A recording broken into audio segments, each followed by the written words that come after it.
Well, I'd like to welcome you to the first in the 2024 series of Irish Historical Studies USIHS lectures. It's a pleasure to welcome you and to welcome especially Stephen Scarth, Head of Public Services in the Public Record Office of Northern Ireland, my alma mater, of which there were several. So I'm really looking forward to hearing your from the Ashes lecture on the 100 years of the Public Record Office. Thank you, Trevor, and thanks to the Ulster Society of Irish Historical Studies for the invite to speak tonight. Tonight's talk is called From the Ashes, History of the Public Record Office in Northern Ireland, and it's going to examine the formation of PRONI and its early formative years, right through to about the 1950s. PRONI was a child of partition. It's literally born out of fire. Its creation is also a model case study of how government gets rolled out in a new fledgling state. One of the other things I want to look at is there is a narrative which is very much the establishment that David Chart basically creates PRONI, and I'm going to slightly challenge that. I think there's a few more voices in that story and who play a very important role. And I don't mean that to diminish David Chart. I think it's meant to enhance the other folk that were involved. And all of them are from Dublin. And most of them had a hand in the PRO of Ireland. So there is a very direct connection between PRO Ireland and PRONI. I could have called this talk People Make Archives in many respects. So one of the less well-known provisions of the Government of Ireland Act of 1920 was a clause in the Reserved Matters section, which allowed for the establishment of a Northern Record Office. And this in itself demonstrated from the outset an affirmation that a public record office was an integral part of a functioning state. And I think the fact that they then moved on and brought through legislation showed that the new state was committed to a record office. That kind of contrasts a wee bit with what happened in the South, whereby the Irish government dithered for the next decade and next couple of decades over funding, over accommodation, even legislation, which wasn't passed until 1958. So there is certainly an appetite to make things happen in the new Northern Office. The origins of PRONI are impossible to explore without reference to the story of PRO Ireland at the Four Courts in Dublin. That was tragically consumed by fire on 30th of June 1922. Now, Peter Crooks has spoken about this recently, so I'm not going to touch the fire in any shape. But I will note that the PRO of Ireland had been opened in 1867. The deputy keepers of the PRO of Ireland were highly adept at bringing together the many collections that were teeming in various vaults across Dublin, possibly too successful as events would conspire. So at the time of its destruction, the collections ranged from the 13th century to the late 19th century, and Ireland was considered one of the best documented administrations in Europe. Now, following the fire, it went from being the best to one of the worst. And we do know the scale of, obviously missing a slide, we do know the scale of what was lost because the then Assistant Deputy Keeper, Herbert Wood, compiled a comprehensive list of the whole archive in 1919. The Guide to the Records deposited in the Public Record Office of Ireland, which describes 5,500 series of records in the record treasury. I suppose even in adversity, there were some good news stories. Some collections were out for repair. Some collections were on loan. Some were still with other institutions. For example, Ordnance Survey, valuation records. They were still with their respective institutions. Some documents were in the basement, and although damaged, they were put in boxes for the next 100 years.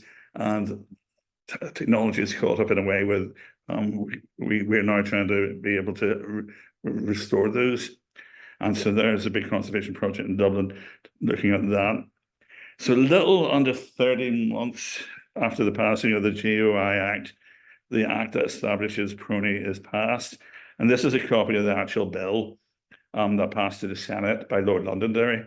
It's signed off by Thomas Moles, Chairman of Ways and Means. Now, you all are probably aware of this. The legislation still underpins PRONI's statutory functions to this day. It was a particularly forward-thinking piece of legislation, as it gave PRONI the power to take in not just public records, but private records as well. And that was inserted deliberately by by Charter, who was acutely aware of the material that was lost during the destruction of PRO Ireland. And private records would be proactively targeted as valuable surrogates for material that was destroyed. So at the outset, 100 years ago, PRONI started life with no archives, no records. A century later with 3 million. Dating from the 1219 onwards, although the majority, as I think most of you know, are post-plantation. So it's most of the 17th century onwards, though there is substantive ones pre-17th century and some medieval records, which keep our medieval historians happy. David Chart is widely considered to be the architect of the new Northern Office. He moves in March 1922 on loan from Dublin to the Ministry of Finance to work on teachers' pensions. So I should note he did not move from a record office to another record office. His transfer would become permanent a few weeks later on the 1st of April 1922. So his move predated the occupation of the Four Courts as well. So he had no knowledge of what was going to come. Of the impending disaster that would have befallen PRO Ireland. Now, there's been some number crunching in the numbers of civil servants that came north, and Martin McGuire estimates something around 300 civil servants came north, not a lot. The 300 do include David Chart, and they do include 2 other former PRO of Ireland. So that's 3 out of 300, from the Dublin archive moved north. Recruitment from Dublin was one that was really particularly complex and contentious. Majority of Irish civil servants expected the new northern state to fail, and they chose not to come north. They'd also have been very aware of the Anglo-Irish Treaty, that a boundary commission was due to make decisions on a viable border in 1924 to 25. So I suppose it's a brave civil servant that decides to come north. Now, James Craig and Ernest Clark would go on to become the first head of the Northern Ireland Civil Service. They regarded Dublin civil servants as liabilities and a bit undesirable. They thought that Dublin would try to offload the less able staff to the Northern government. So they weren't overly keen to play ball. Craig particularly preferred to recruit from Great Britain, from England, from Scotland, and he did like recruiting people from the armed forces. A lot of his staff came from the armed forces. A third impediment was the trade unions wanted the final veto on who went north, and again, they felt they were being undermined if they were being bypassed. So Craig and Clark orchestrate a solution to bypass the union, which involves their cherry-picked civil servants coming north on loan, after which their moves were then converted to permanent literally a month later in Chart's case. So in summary, it was not an easy feat to move to the Northern civil service. And it was only really the most determined of civil servants who made that relocation to Belfast. So why did Chart come north? Why did he not stay and try and finish a career in Dublin? And we know from his correspondence that he's both determined and desperate to move. He misses an initial opportunity when the telegram inviting him to an interview in the Ministry of Commerce arrives late. But even after missing that interview, he continues to make overtures to his friends up north. And he notes in a letter to his close friend Duggan that Herbert Wood, who is now deputy keeper in Dublin. He said, Wood will not object to my transfer or loan. So if anything should turn up, I could take advantage of it. So he's looking for any job. Another reason why Sharp might have wanted to come north, because he was almost certainly be aware of the clause within the Government of Ireland Act that would create a record office, a Northern Record Office. That clause even describes the types of records that would go into a Northern office. It includes probates, letters of administration, other testamentary papers. So Chart would be very acutely aware of that. He would also have been aware that a lot of records in the north had not transferred to Dublin, and that's particularly in the courts. The reason being because of the turmoil, the political turmoil, the security turmoil, the War of Independence, and almost, I think there's something like about 20 years of a backlog had not transferred to Dublin, which should have done. Pay and promotion. Chart did very well out of his move out of the PRO. Yep, is that the right one? Yeah. Chart does quite well, as do the other civil servants, as do the English ones that come over.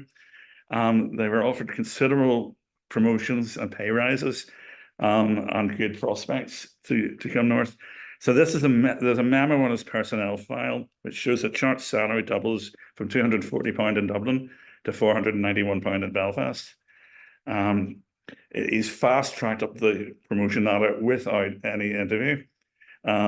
So he's gone what's described as an admin officer. And those of you familiar with the civil service structures have a very clear idea what an admin officer was. My understanding is that was a generic term, and it was a kind of more of a middle-ranking civil servant, an executive officer or type. But he has rocketed up the civil service ladder to a principal office. So principal office is pretty as close to being senior civil service as possible. And to put it in context, there are only 4 principal officers in the Ministry of Finance for the early 1920s. So he's a significant player in the Ministry of Finance. Friends and acquaintances. And this is something that I've become a lot more aware of. One of the bigger influences in Chart's career move was the decisions made by his professional colleagues. In particular, Chart is very close to another civil servant called George Chester Duggan from Kings County, Offaly. They're similar age. Duggan was born in 1885, Chart slightly older, born in 1878. But their careers dovetail closely. When Chart starts in the Irish Civil Service, he's in the State Paper Office at Dublin Castle. Duggan also enters the Civil Service and works he works in the Chief Secretary's office, also in Dublin Castle, and they became acquainted, and that acquaintance continued, and they definitely had an influence on each other. Chart would move from the State Paper Office over to Dublin, over the River Liffey, and go to work in PRO offices direct. They were very much kindred spirits. When Duggan comes north, he initially comes north when there's a branch of the Chief Secretary's office is established in Belfast as a precursor to the new state rolling out. And he transfers proper into the new civil service in 1922, initially as an assistant secretary, which is a modern director level in the civil service. Duggan is the civil servant that Chart makes all his entreaties to try and get a job up north, and particularly in the Ministry of Finance. When Chart does move north in March 22, one of the first things he does is he joins the Belfast Literary Society. And and according to the Society's 1922 annals, Chart turns up at his first meeting. He's recorded as a new member. It coincides with the meeting where Duggan is giving an address.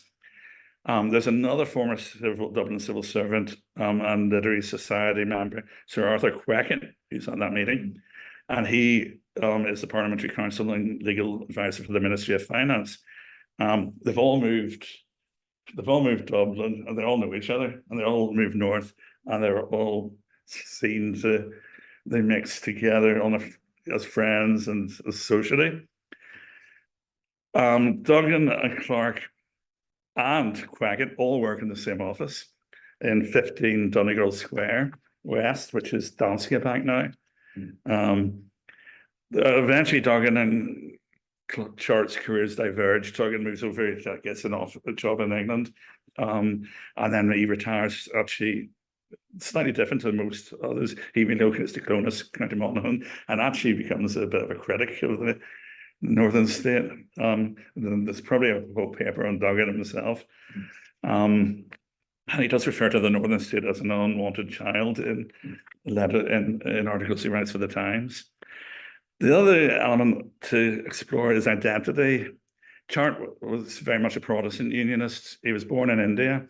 His father was a soldier. He identified as British. In 1916, 6 years before the occupation of the Four Courts, the rebel forces actually take over the PRO Ireland during the Easter Rising.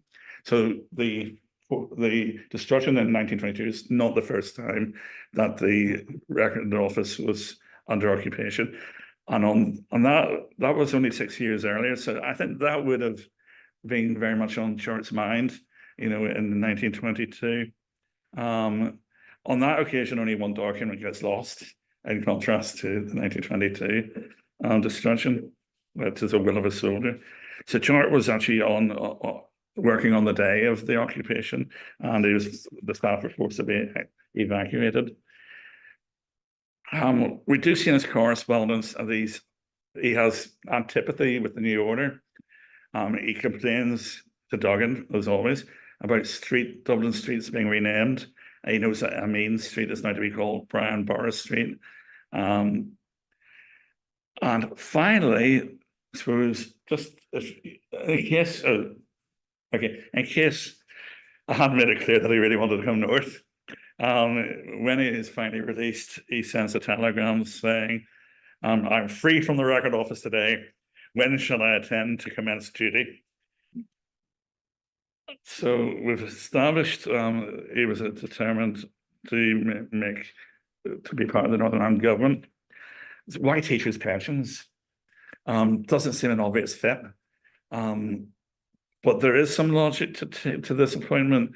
When he's in work, he has previous experience working with pension-related records, and possibly his most significant piece of work at the Public Record Office of Ireland was to index the 1851 census of Ireland for Dublin City.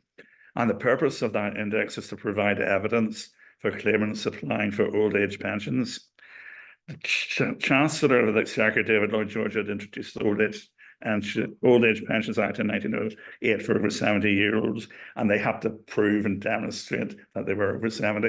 And this caused an almighty flood of requests to the PRO Ireland, and they simply could not manage it. So that was the purpose of that. But having done it, he realized the importance, of name-rich indexes.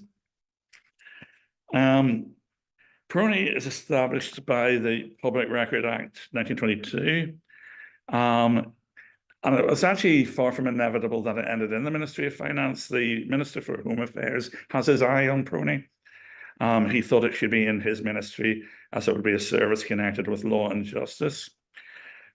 Chart, even though he was working on teachers' pensions, gets consulted and argues that it made sense for PRONI to be a branch within the Ministry of Finance, where several members who had formerly worked in the PRO Ireland were based and would have experience of working with records. And Chart also notes that in London, the Home Secretary is not in charge of the PRO. You can clearly see the trajectory where this is going to go. Now, following the passing of the Act, Chart makes a recommendation to Duggan to approach a Sidney Charles Radcliffe in the Public Record Office of the UK to come on loan to Northern Ireland and establish a record office. Radcliffe agrees to come for 3 months. And what were Radcliffe's credentials? Radcliffe was no stranger to Ireland. He initially had been employed at the Public Record Office of Ireland from 1896 until 1903 before moving to England. his career would have dovetailed with Chart. Now, Radcliffe's contribution is not inconsiderable, and he's kind of been a bit airbrushed out of the history. But Radcliffe is the one who designs the structure of the office. He recommends the minimum staffing. He drafts a scheme for classification and arrangement of the records. He drafts the search room procedures. He creates copying procedures. He compiles lists of books for the reference library. He makes arrangements for the payments of fees. He designs the seal of the office. He produces lists and schedules of documents in the Crown and Peace offices that could be transferred to PRONI. So by the end of his loan, Radcliffe has established the foundations of a fully working record office. All that's required is a deputy keeper. And that was obviously going to be Chart. And Chart gets handed the keys on the 14th of January, 1924, from Hugh McDowell-Pollock, Minister of Finance, on account of Chart being a fit person, duly qualified by his knowledge of records to be such deputy keeper. Again, in the interview process, it doesn't exist for civil servants in Northern Ireland. Now, Chart he gives some very nice acknowledgements in the Deputy Keeper report of 1924 and says Mr. Radcliffe's long experience in England and Ireland was of the greatest possible value, and he thanks Radcliffe. Radcliffe is possibly the only person ever to work in the record offices of Belfast, Dublin, and London. I'm not aware of anybody else, but I'm prepared to be challenged on that. So we move into, sorry. Yeah, if you go forward. So, and again. So first offices are, it was very difficult to obtain premises in Belfast owing to the heavy call on central accommodation. And this is an issue for many branches of the new government. As a temporary measure, the record office is accommodated on the 4th floor of a former warehouse in Murray Street, next door to Inst, formerly in the possession of the Linen Handkerchief Company. It was built in 1910. It wasn't ideal, and they required structural improvements. There was no passenger lift, so everybody had to walk up the 4 floors. And Chart believed that would be a barrier to public interest. Now, only ever intended to be a temporary measure, but it does show that as the new state's created, everybody is sort of circling, trying to get the best accommodation. Donegal Square being where all the ministries want to be based. The PRONI opens to the public on the 3rd of March 1924, and despite being a memory institution, we have no photographs of PRONI's opening day. We have no lists of who the initial staff are. We have no visitor book. The only record I could really find that gave an account of the opening week were a couple of press cuttings, one of which complains, and these are compiled by the government press officers of the day, one of who complains the announcements are published a day too early. And another comment complains about the size of the advert. It's transgresses rules laid down in previous December, and we shall protest against the size. And that's about all I can find on the opening of PRONI. From the start, Chart did expend his energies on building up PRONI's collections.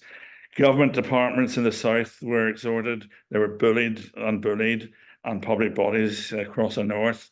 He put public appeals in the press, and this is an example on the 27th of February 1924, where he exhorts the general public, particularly persons belonging to the legal profession who are interested in the history of antiquities, to replace, so far as possible, documents relating to Northern Ireland which perished in the fire at the 4 courts. This may or may not have been PRONI's first acquisition. And the accession records are a bit contradictory and don't necessarily line up with what the Deputy Keeper reports are. But whether it's the first document or not, it's the first private document that PRONI receives. And this is from a solicitor's office in Dublin. And it relates, and it's one of 3 18th century maps of Cookstown, County Tyrone. And I suppose it demonstrates chart searches extend well beyond the physical boundaries of Northern Ireland. He would spend months in London as well, go through the British Museum, trying to find and transcribe lots of records relating to Northern Ireland. And I should note in the early years, there were not that many official records at PRONI, despite what we call the Public Record Office. The majority of the official record that arrives is court records or non-contentious material, such as evaluation records. The story of official records doesn't really begin until the 1970s, and that's another talk. Chart's a busy guy.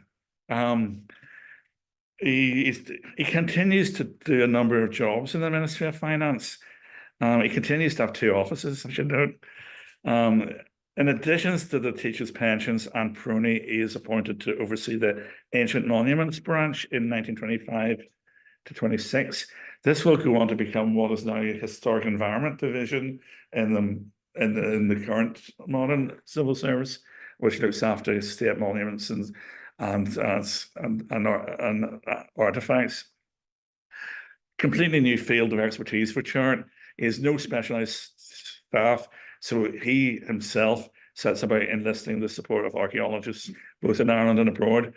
Some of his pioneering initiatives include the use of aerial photography in 1920s for archaeological purposes.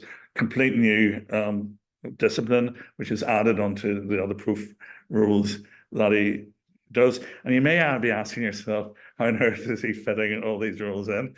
And I'll come to that later in the talk. So by 1926 is the responsibility for performing, oh, sorry. Oh, sorry, I'm all over the place. Yeah, sorry, that's the right one, the multiple jobs. Sorry, multiple jobs. Oh, you may have to reset it. By 1926, this is proving a challenge, and he writes again to Duggan, saying, as the records are steadily increasing, it's probable that in future the record office will take up more of my time than the couple of hours daily which I have hitherto devoted to it. He then goes on to argue that in the coming months, the work under the Ancient Monuments Bill will become a serious item, and he requests that he is relieved of the duties relating to teachers' pensions, to land subdivision, to charities and enemy property. He, though, does insist on retaining his office in Donegal Square West, where he argues that potential depositors would be deterred if they had to climb the 4 flights in Murray Street. So is doing well on the office front. In 1934, the services to both PRONI and Ancient Monuments would be recognised by the award of the Companion of the Imperial Services Order and the birthday honours. The success of the Chart's acquisition strategy, yes, compels PRONI to seek greater storage space. Murray Street was only ever to be temporary. And that question of that permanent quarters was reconsidered in 1927, when it was confirmed that the new accommodation would be provided as part of the new Royal Courts of Justice. So in April 1932, PRONI moves to purpose-built offices on the first floor of the new Royal Courts of Justice in May Street. Chart still has some reservations. He felt that it was well suited location-wise. Unfortunately, it's not isolated. It's still a shared space. And the record building should be separate, in his opinion, and capable of expansion and extension when required. In terms of size, the floor space is 200% larger than Murray Street, considerably higher. So there's much more storage and space, and there's even space for document repair for the first time. Now, I suppose the next seismic event is the Second World War. And one of the record office's successes was to survive the Belfast Blitz of 1941, when all around it was being bombed. The Belfast Telegraph records that although bombs fell very near the record building, its contents were unharmed. It also notes And during the war, most of the important collections had been removed to safer quarters out in the country. So Chart and PRONI had learned the lessons of 1922. The only damage recorded was the wrenching of a few window fasteners and the cracking of some panes of glass. PRONI's entire complement of male staff were assigned nightman duties at the law courts, and their numbers were bolstered by former colleagues as well. Some office staff even continued to act as fire wardens when they weren't even required. And security measures were not just confined to invigilation. This is about the period in time when micrographics is starting to be introduced, that the realization that surrogates, is important. So PRONI is starting to do a program of microfilming. Now, the war was very important for Chart's career. In October 1939, 1 month after the outbreak, the War Cabinet Office issues advice to government departments to begin preparations for its official history. And in line with this directive, the Northern Ireland government directs its ministries to maintain records of their wartime activities. In December 1941, Chart is appointed editor of the official record of the war effort in Northern Ireland, and Chart's energies for pretty much the rest of his career would be directed towards the efforts of compiling material relating to the war effort. Now, this is a considerable, and that continues until his retirement in 1948. It's a considerable task. The other staff in the PR and PRONI also had to be put onto collating the war history. Chart's not rewarded with any recognition for this. Despite undertaking all the research and compiling all the primary material and producing the extensive back catalogue.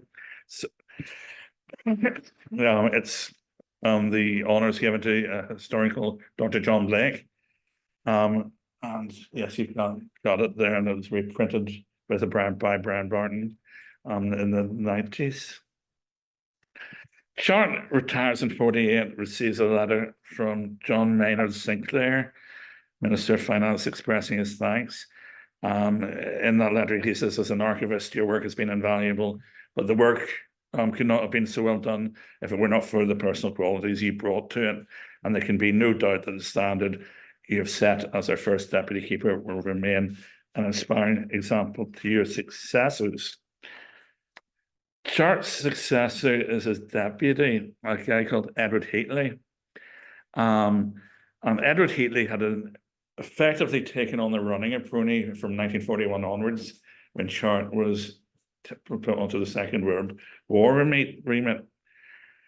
Heatley would inherit the deputy keeper's mantle when Chart retires in 48 and would remain in post until his own retirement in 55.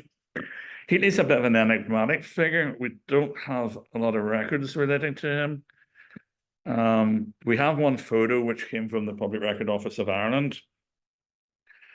Unlike Chart and unlike Ken Darwin, who would be Heatley's successor, there is no personnel file.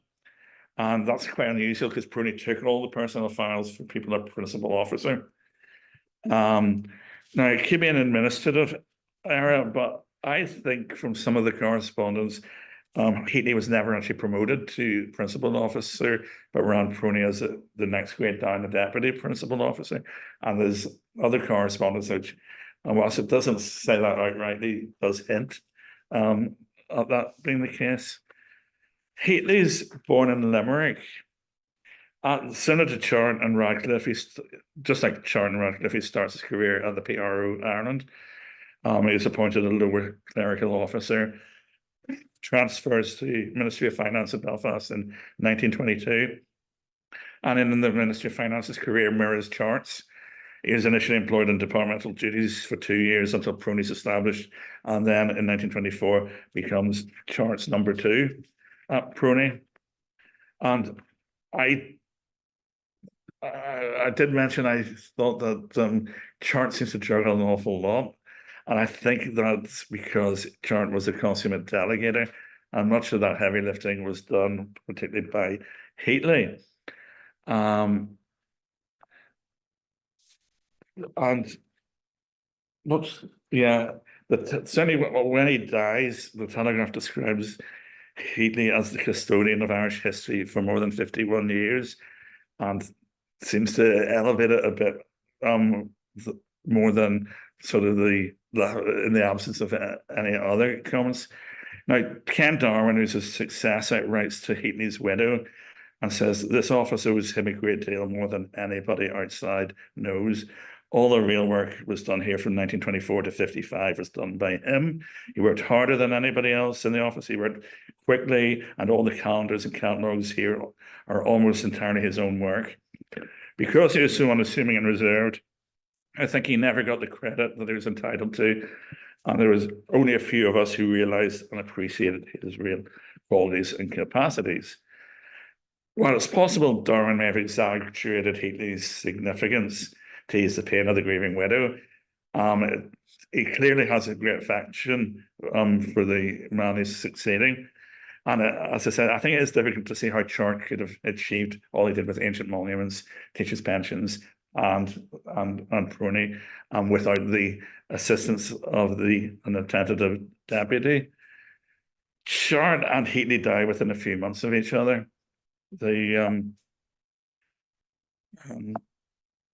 What's a plug for PRONI's will, JWS? The Chart dies on the 9th of December 1960, Heatley a few months later on the 12th of April 61. Now, I'll just wrap up. PRONI, I know I've questioned a bit of Chart's achievements, but it's not to take away from any of the achievements. I think they still stand amongst, stand up in time. But I think PRONI today exists largely because of the efforts of Radcliffe, Chartley, and Heatley, and to an extent Duggan as well. And the three were all products of the Public Record Office of Ireland. And even though that office is consumed by flame, its legacy lives on through its former staff. Thank you.